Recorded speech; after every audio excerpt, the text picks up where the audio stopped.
de menaces de mort. Les dernières nouvelles, c'est que M. Sonko a refusé de recevoir la convocation de la commission ad hoc et probablement de déférer à la convocation de cette commission qui va examiner la demande de levée de l'immunité parlementaire. Qu'est-ce que vous pouvez dire sur cette affaire? Je vais rappeler un peu un certain nombre de faits. Parce que dans cette affaire, on a entendu beaucoup de choses. Il y a eu beaucoup de spéculations. Les gens ont beaucoup parlé d'immunité parlementaire. Je pense qu'on n'a jamais autant parlé d'immunité parlementaire dans ce pays que pour cette affaire. Il n'en demeure pas moins que l'immunité parlementaire n'est pas vraiment bien comprise par tout le monde. Et je pense qu'il serait important qu'on recadre les choses.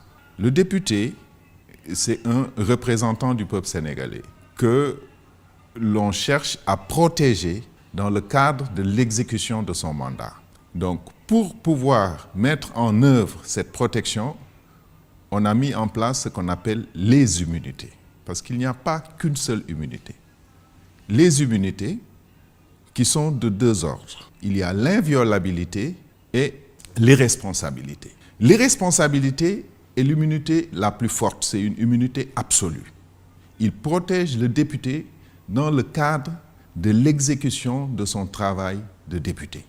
C'est-à-dire lorsqu'il fait un vote, lorsqu'il émet une opinion, on dit que, et ça c'est consacré par la Constitution sénégalaise en son article 61, alinéa 1, le député ne peut être poursuivi, arrêté, détenu ou jugé à l'occasion de l'émission d'une opinion ou d'un vote dans le cadre de son mandat. Ça, c'est la première chose. Cette immunité, elle est permanente, c'est-à-dire qu'on soit en session ou en dehors de la session, elle existe. Elle est éternelle, c'est-à-dire même après le mandat, on ne peut pas poursuivre le député pour l'expression d'une opinion. La deuxième immunité, c'est l'inviolabilité. L'inviolabilité, maintenant, vient protéger le député dans ses actions qui sont en dehors de son travail de parlementaire, c'est-à-dire dans ses actions en tant que citoyen.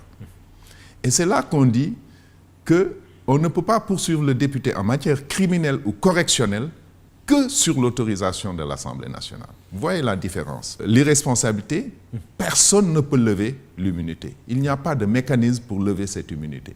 Mais en matière criminelle ou correctionnelle, on peut poursuivre le député sur autorisation de l'Assemblée nationale. On est en présence, dans le cas d'espèce, d'une matière criminelle. On est en présence d'une matière criminelle. Et si on était hors session, et si les gens lisent bien les textes, ils verraient que hors session, on n'a même pas besoin de l'autorisation de l'Assemblée nationale. Parce que quand vous regardez le règlement intérieur de l'Assemblée nationale, il vous dit qu'en dehors des sessions, le député n'est pas protégé en matière criminelle. La session pour le commun des mortels va du 15 octobre au 15 juin. Aujourd'hui, on est dans une affaire qui oppose deux personnes. Une citoyenne sénégalaise dépose une plainte devant le procureur de la République. Cette plainte concerne un député. La première chose qu'il faut clarifier, c'est que beaucoup de gens sont en train de spéculer sur la convocation de la gendarmerie.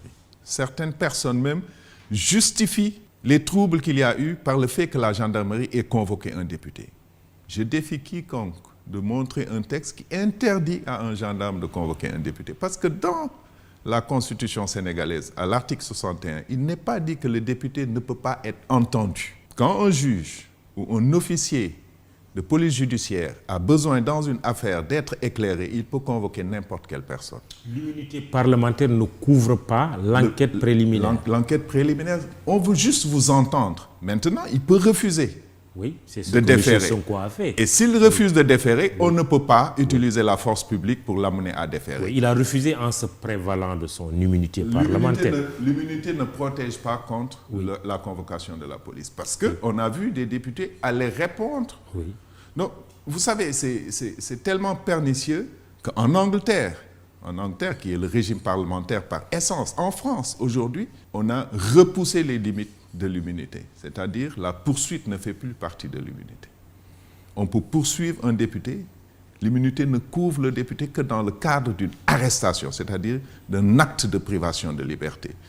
En réalité, le constituant a voulu faire deux choses. Protéger le député et faire de telle sorte qu'il ne soit pas aussi un citoyen à part. Parce que nous devons être quand même en équilibre sur la balance en ce qui concerne la loi et la justice. Parlons